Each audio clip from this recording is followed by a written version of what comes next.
আসসালামু আলাইকুম everyone, welcome to the crypto campus. So আমি আপনাদের জন্য ব্লকচেন এবং ক্রিপ্টোকারেন্সির যে ফ্রি কোর্সটা নিয়ে আসার কথা বলেছিলাম সেটার প্রথম ভিডিও এটি। সো চলুন আমরা ভিডিওটা শুরু করি। সো আমরা আজকের যে টপিক নিয়ে আলোচনা করব সেগুলো হচ্ছে what is web three, what is blockchain, what is cryptocurrency. এই ওয়েব থ্রি, ব্লকচেন এবং ক্রিপ্টোকারেন্সি কি, এটা সম্পর্কে একটা বেসিক ধারণা এই ভিডিও থেকে নিব ইনশাল্লাহ। তো চলুন সর্বপ্রথমে আমরা এই ওয়েবের বিষয়গুলো সম্পর্কে জানি। সো আপনারা web one, web two, web three এই নামগুলো শুনলেই হয়তো বা বুঝে যাবেন যে এইটা এক একটা কোনো কিছুর ভার্সন বোঝাচ্ছে। যদি এরকম চিন্তা করে থাকেন তো অবশ্যই এটা ঠিক যে এইটা আসলে ইন্টারনেটের এক একটা ভার্সন বোঝাচ্ছে, ঠিক আছে। সো যখন ওয়েব ওয়ান আমরা চিন্তা করতেছি, এইটা হচ্ছে ইন্টারনেটের একদম সূচনা লগ্ন বা প্রথম অবস্থা, ইনিশিয়াল পয়েন্ট। এখানে মোটামুটি সবকিছু দেওয়া আছে, আপনারা এটা পড়ে নেবেন, বাট আমি বেসিক্যালি আমার মেইন টপিকগুলো আমি আপনাদেরকে বোঝানোর চেষ্টা করতেছি। সো এইখানে আমাদের ইন্টারনেটের যেই সূচনা লগ্নে ইন্টারনেট আমরা যেমন ছিল, বা এখানে এই ইন্টারনেটের বিভিন্ন সীমাবদ্ধতা ছিল। এখানে কিন্তু গভর্নমেন্ট বা ইনস্টিটিউট বা বড় বড় যে ইন্ডাস্ট্রিগুলো আছে তারা কেবলমাত্র এই ইন্টারনেট ইউজ করতে পারতো। বাট পরবর্তীতে যখন মানে এইটার যেহেতু একটা সীমাবদ্ধতা দেখা দিচ্ছে, সো এইটা অবশ্যই একটা রেগুলেশন দরকার। সো এই রেগুলেশনের জন্য আমাদের এই ওয়েব টুর সূচনা হলো এই ওয়েব ওয়ানের পরে। সো এইখানে আমরা ওয়েব টুতে বিভিন্ন ধরনের টেকনোলজি পাইছি, এবং আমরা যেই টেকনোলজিগুলো এখন পর্যন্ত ইউজ করি এগুলো মোটামুটি এই ওয়েব টু এরই প্রোডাক্ট বা টেকনোলজি, ঠিক আছে। যেমন Facebook, Twitter, WhatsApp, Google, so এই ধরনের টেকনোলজি আছে। সো এই ওয়েব টু থাকা তো বেটার। ওয়েব টু থাকলে তো আমাদের মানে এখন তো আমাদের কোনো অসুবিধা আমরা সাধারণ সেন্সে বুঝতে পারি না, বাট এই ওয়েব টুর কিন্তু অনেক অনেক মানে প্রবলেম আছে। আর এখানে সবচেয়ে বড় যে প্রবলেমটা সেটাই হচ্ছে এখানে সিকিউরিটি ইস্যু। সো এইটা এখানে বিস্তারিত বলতেছি না, যেহেতু এটা টোটালটাই ক্রিপ্টোকারেন্সি অ্যান্ড ব্লকচেনের কোর্স। আমি আশা করি যে এই কোর্সটা টোটালটাই শেষ করলে আপনারা বুঝবেন যে আমরা যে ওয়েব টু ইউজ করি, এই ফেসবুক, টুইটার, হোয়াটসঅ্যাপ, গুগল, এগুলো আসলে কতটা মানে আমাদের উপকার করে আর কতটা ক্ষতি করে, ঠিক আছে।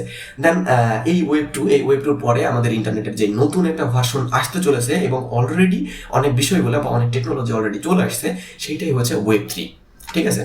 সো আই হোপ এই ওয়েব টু, ওয়েব থ্রি বা এই ওয়েব ওয়ান এই বিষয়গুলো, ওয়েবের ধারণা আপনাদের ক্লিয়ার হয়েছে। জাস্ট মনে রাখবেন এগুলো হচ্ছে একটা ইন্টারনেটের এক একটা ভার্সন। এখানে ওয়েব থ্রির মানে মোস্ট ইম্পর্টেন্ট যে বিষয়গুলো ডিফাই বা ক্রিপ্টোকারেন্সি, এনএফটি, মেটাভার্স, এআই, এসব কিছু আছে। আমরা এইগুলো নিয়ে বিস্তারিত পরবর্তীতে আলোচনা করবো।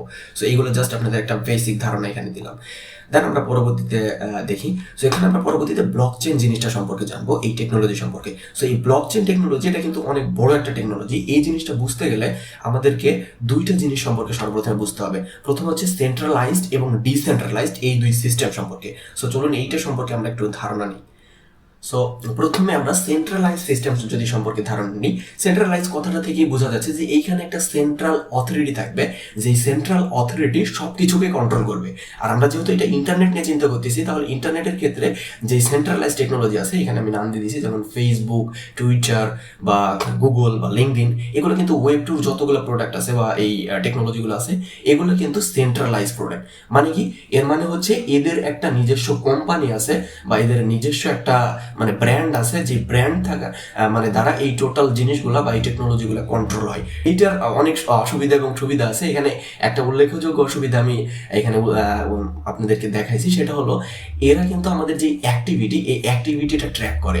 যেমন আপনি দেখবেন ফেসবুক, টুইটার বা আমরা যখন ইউটিউব চালাই, ইউটিউবে কিন্তু মানে আমাদের একটা আনএক্সপেক্টেড অ্যাড কিন্তু হঠাৎ চলে আসে, এবং অ্যাডগুলো এমনভাবে আসে আমরা যেই সার্চগুলো দিই ওই সার্চ রেজাল্টের উপরে বেস করে অ্যাডগুলো আসে। এটা কেন হয়? এদের অ্যালগোরিদমটা এমনভাবেই সেট করা যে ওইখান থেকে আপনার টোটাল যে অ্যাক্টিভিটিটা, এই অ্যাক্টিভিটিটা ট্র্যাক করতেছে, ইনফরমেশন এরা নিয়ে নিচ্ছে, অ্যান্ড আপনি কি কি মানে চাচ্ছেন তার উপর বেস করে ওদের যেই মানে প্রোডাক্ট বা সার্ভিসের যে অ্যাডগুলো সেইগুলো আপনার কাছে শো করতেছে। বাট এই অ্যাড দেখার বিনিময়ে কিন্তু আপনি কিছুই পান না, বাট ওরা কিন্তু মিলিয়ন মিলিয়ন বা বিলিয়ন ডলারও কামাই করে, ঠিক আছে। সো এইটা একটা জিনিস। দেন পরবর্তীতে আমরা আরো বিস্তারিত দেখবো যে এইখানে কিন্তু ডাটা খুব লেভেলের আনসেফ। আমরা এই পরবর্তীতে দেখলে বিষয়টা আরো বুঝতে পারবো। দেন চলুন আমরা ডিসেন্ট্রালাইজ জিনিসটা সম্পর্কে জানি। সো এই যে ডিসেন্ট্রালাইজেশন বা ডিসেন্ট্রালাইজ টেকনোলজিটা কি হবে? তাহলে ডিসেন্ট্রালাইজ টেকনোলজি এর বিপরীতটা হবে। আমরা এখানে বুঝতেছি যে এইখানে কোনো সেন্ট্রাল অথরিটি থাকবে না, কোনো একটা নির্দিষ্ট গোষ্ঠীর কাছে কোনো পাওয়ার থাকবে না, ঠিক আছে। এইখানে এই টেকনোলজিতে মানে এই টেকনোলজি, ডিসেন্ট্রালাইজ টেকনোলজি যারা ইউজ করবে, এইখানে এই ইউজাররাই হবে এইটার বস, বা এদের সব মানে পাওয়ার বা অথরিটি থাকবে এই ইউজারদের হাতে, ঠিক আছে। সো এই ডিসেন্ট্রালাইজ টেকনোলজি কিন্তু আমাদের যে ব্লকচেন টেকনোলজি ইউজ করে থাকে, ঠিক আছে। এই জন্যই আমরা বলতেছি যে ব্লকচেন এতটা মানে সিকিউর এবং ইউজার ফ্রেন্ডলি, যেখানে কোনো মানে সেন্ট্রালাইজড আমাদের কোনো ইয়ে নেই, মানে সেন্ট্রাল কোনো অথরিটি থাকবে না যারা আমাদের মানে টোটাল ডেটাকে বা আমাদের যেই মানে আমাদের অ্যাক্টিভিটিগুলোকে কন্ট্রোল করবে আর কি, ঠিক আছে। সো এইখানে আমরা এই ব্লকচেন টেকনোলজি সম্পর্কে মোটামুটি একটা ওভারভিউ হয়তো পাইছি। সো আমরা এখানে দেখবো যে ব্লকচেন ইউজ হয় কোথায়। সো ব্লকচেন কিন্তু বর্তমানে জাস্ট আমরা পপুলার জানি যে ক্রিপ্টোকারেন্সির ক্ষেত্রে ইউজ হয়, বাট ব্লকচেন শুধুই যে ক্রিপ্টোকারেন্সির ক্ষেত্রে ইউজ হয় এমন না। এখনো কিন্তু মেটাভার্স, এনএফটি বা এইখানে মেটাভার্স বলতে আইওটি, এই যে ইন্টারনেট অফ থিংস, এই বিষয়গুলো সম্পর্কে আমরা অতটাও হয়তো বা জানি না।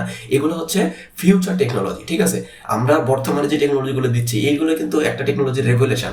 আজ থেকে 5 বছর বা 10 বছর পূর্বে কিন্তু টেকনোলজির এতটা রেভলিউশন হবে কেউ কিন্তু চিন্তা করেনি। সো এইরকম মানে যেহেতু 5 বছর পরে এরকম একটা রেভলিউশন হয়েছে, সো আশাবাদী আমরা যে 5 বছর পরেও আগামী 5 বছরে এই টেকনোলজিগুলোর হিউজ ইমপ্লিমেন্টেশন হবে এবং হিউজ এখানে কিন্তু মানে রেভলিউশন হবে, ঠিক আছে। যেমন এইটার মধ্যে আমরা দেখতে পারি যে এইখানে আমরা ব্লকচেন ইউজ করতে পারি কি ক্ষেত্রে দেখেন, হেলথ কেয়ারের ক্ষেত্রে ইউজ করতে পারবো, ভোটিং সিস্টেমের ক্ষেত্রে, রিয়েল এস্টেটের ক্ষেত্রে, ইন্টারনেট অফ থিংস এবং গেমিং বলতে যে এনএফটি, মেটাভার্স এইগুলোর ক্ষেত্রে। সো এই বিষয়গুলো প্রথমে আপনাদের কাছে কমপ্লিকেটেড লাগতে পারে। এই টোটাল বিষয়গুলো নিয়ে আমি একদম খন্ড বুঝাবো। এই ভিডিওটা যেহেতু একটা ইন্ট্রোডাকশন ভিডিও, এইখানে আর এরকম মানে বিস্তারিত আপনাদের আর আলোচনা করলাম না আর কি। সো এবারে আমরা ক্রিপ্টোকারেন্সি যে জিনিসটা আমরা সবাই ইউজ করে থাকি, এই জিনিসটা সম্পর্কে একটা বেসিক ধারণা এখানে নিই। ক্রিপ্টোকারেন্সি আর কিছুই না, এই যে ব্লকচেন টেকনোলজি ইউজ করে বিল্ড করা একটা কারেন্সি বা ডিজিটাল কারেন্সি, ঠিক আছে। এর পিছনে কিন্তু মেইন মানে যেই কারিগর কাজ করে সেটা কিন্তু ব্লকচেন টেকনোলজি। ওর জন্যই ক্রিপ্টোকারেন্সি এতটা পাওয়ারফুল, ঠিক আছে। যদিও ক্রিপ্টোকারেন্সি সম্পর্কে আমরা বিস্তারিত আরও জানবো। সো আমরা এখানে ইন ফিউচার বলতেছি যে এইটা একটা রিয়েলেবল পেমেন্ট সিস্টেম হবে, ঠিক আছে। সো এইটা মানে এটা আমার পার্সোনাল একটা মানে বিশ্বাস যে ক্রিপ্টোকারেন্সি ইন ফিউচার আজ থেকে 10 বছর, 20 বছর বা 50 বছর পরে পুরো ওয়ার্ল্ডের একটা পেমেন্ট সিস্টেম হবে, ঠিক আছে। সো এইটা নট অনলি আমি, এটা বড় যারা আরো সায়েন্টিস্ট আছে বা টেকনোলজিস্ট আছে তাদেরও এটা বিলিভ যে এইটা হচ্ছে। এবং এই ব্লকচেন এবং ক্রিপ্টোকারেন্সি এবং এআই বা আর্টিফিশিয়াল ইন্টেলিজেন্স এইগুলো কিন্তু আগামী যে আমাদের দিনগুলো বা আগামী ভবিষ্যৎগুলো, এই ভবিষ্যৎটা কিন্তু তারা চেঞ্জ করে দেবে, ঠিক আছে। সো এইখানে আই হোপ আপনাদের এই বিষয়গুলো সম্পর্কে বেসিক একটা ধারণা চলে এসেছে এই ভিডিও দেখে। সো এইখানে আমি আপনাদের জন্য একটা কোয়েশ্চেন রাখছি, আপনারা এই কোয়েশ্চেনের মানে উত্তরগুলো এই ভিডিওর কমেন্টে দেওয়ার চেষ্টা করবেন।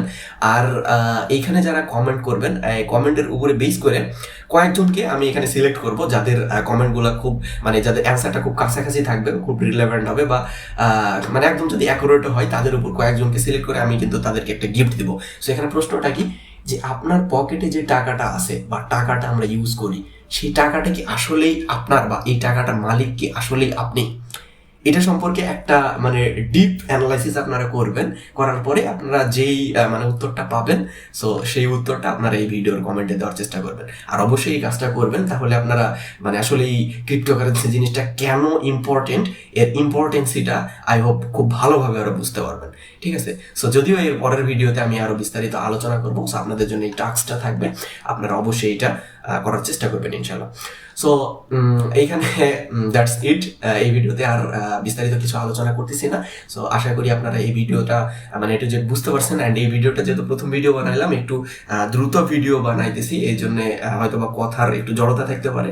এর জন্যে আপনারা ভিডিওটা একটু পজ করে দেখতে পারেন, যে কোথাও যদি বুঝতে না পারেন সেখানে টাইনে ভিডিওটা দেখতে পারেন। সো আই হোপ আপনারা ভিডিওটা বুঝতে পারছেন। সো সবাই ওয়েট করেন, নেক্সট ভিডিওতে আই হোপ বিস্তারিত আরও আলোচনা করা হবে ইনশাল্লাহ। So tata.